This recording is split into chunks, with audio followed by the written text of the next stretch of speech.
আমাদের সচিবালয়ের এখন নিয়মিত কাজ হচ্ছে কয়েকটা রাজনৈতিক দল তারা ডিসি ভাগাভাগি করে। যেমন চিত্তগঙ্গের আমি ডিসি দিব, তাহলে উত্তরবঙ্গের দুইটা ডিসি আমাকে ছাড়তে হবে। যদি রংপুরের ডিসি ছাড়ি তাহলে আমাকে খুলনার ডিসি ছেড়ে দিতে হবে। আমরা এই অন্তর্বর্তীকালীন সরকারকে বলতে চাই, আপনি যদি এই দর্শকের ভূমিকা পালন করেন, আমরা এখানে আপনাকে এনেছি ন্যায্যতা নিশ্চিত করার জন্য, কিন্তু আমরা দেখছি আপনি রাজনৈতিক দলগুলোর কাছে, কতিপয় রাজনৈতিক দলগুলোর কাছে আপনি নতজানু হয়ে তাদেরকে ডিসি ভাগাভাগিতে আপনি আরো সহায়তা করছেন। দ্বিতীয়ত, একটা ইলেকশন ইঞ্জিনিয়ারিং এর দিকে আবার আমরা যাচ্ছি। আমরা 24, 18 এবং 14 যে বিতর্কিত নির্বাচন, আমরা চাই না এই বিতর্কিত নির্বাচনের পুনরাবৃত্তি ঘটুক, কিন্তু আমরা দেখতে পাচ্ছি যেভাবে নির্বাচন প্রক্রিয়া চলছে, সেই নির্বাচন প্রক্রিয়ায় আরেকটি প্রি ইঞ্জিনিয়ার্ড একটি ইলেকশন আবার জাতীয় উপহার পাবে। আমরা দেখছি একটি রাজনৈতিক দল তার নিয়ন্ত্রিত যে ব্যাংকগুলোকে দখল করেছে, যে ব্যবসা প্রতিষ্ঠানগুলোকে দখল করেছে, সেই ব্যাংক এবং ব্যবসায়িক প্রতিষ্ঠানের কর্মচারীদেরকে পুলিং এজেন্ট হিসেবে নিয়োগ দেওয়ার কাজ তারা চালাচ্ছে।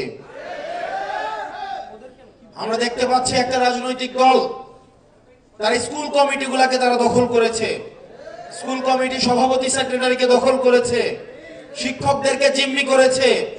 আগামী নির্বাচনে কেন্দ্রগুলোকে দখল করার জন্য তাদেরকে এখনই সশস্ত্র কায়দায় তাদেরকে ট্রেনিং দেওয়া হচ্ছে। আমরা স্পষ্ট করে বলতে চাই, জাতীয় নাগরিক পার্টি, আপনি সংখ্যা দিয়ে জাতীয় নাগরিক পার্টিকে মাপতে যাবেন না। আপনার লক্ষ লক্ষ কর্মী নেতা কর্মীরা রাস্তায় নেমে আসে নাই। আমরা লক্ষ লক্ষ নেতা কর্মীর বড় আমরা আওয়ামী লীগকে অতীত শুনতাম এশিয়া মহাদেশের সর্ববৃহৎ ছাত্রলীগ নাকি সর্ববৃহৎ ছাত্র সংগঠন ছিল এশিয়া মহাদেশের। তারা শুধুমাত্র বাংলাদেশের না, এশিয়া মহাদেশের সর্ববৃহৎ ছাত্র সংগঠন এখন টর্চ লাইট দিয়ে খুঁজে পাওয়া যায় না।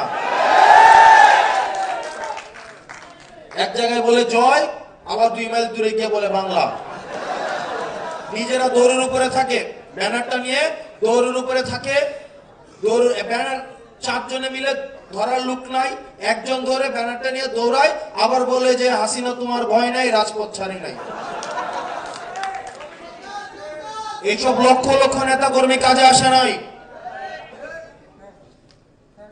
10 জন মানুষ থাকলেই, প্রয়োজনের ন্যায্যতার কাছে একজন মানুষ থাকলেই, যখন একজন ঘুরে দাঁড়ায় তখন সারা বাংলাদেশ তাকে সমর্থন